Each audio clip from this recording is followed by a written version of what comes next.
Hi, my name's Liwei Jiang, and we're at the National Institutes of Health. Well, I'm in an interventional radiology lab, and that means anything related to the vessels is a big part of what we do. So I am looking at what happens when people have blood clots.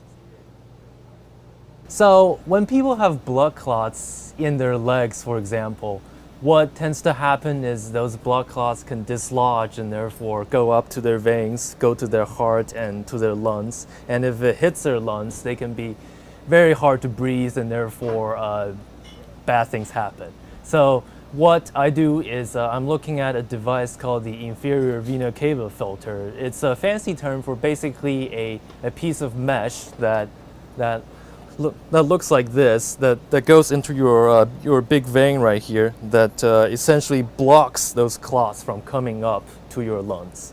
I am originally from China. I moved to the States when I was 10 years old.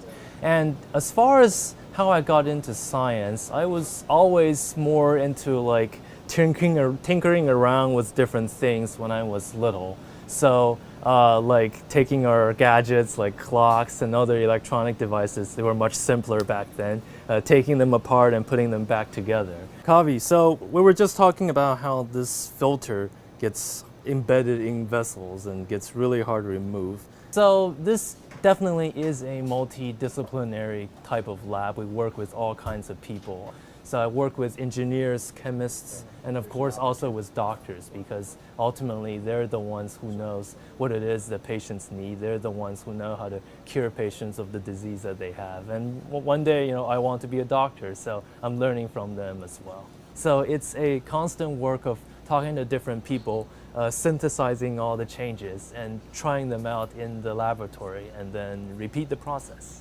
I think I really like this because one day it will be translated to the patient setting where real people will be getting better by what we're doing here. This is a translational lab, so it's called that because the things we do in the bench are taken directly to patients, being translated to the clinical setting.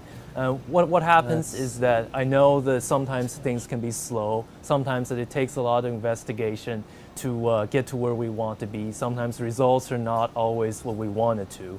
But at the end of the day, I know that whatever I do, however little contribution I make each day, at the end of it, it'll benefit some sick person who is lying on the bed. And I know that whatever I do will make them feel better. That's why I love this job.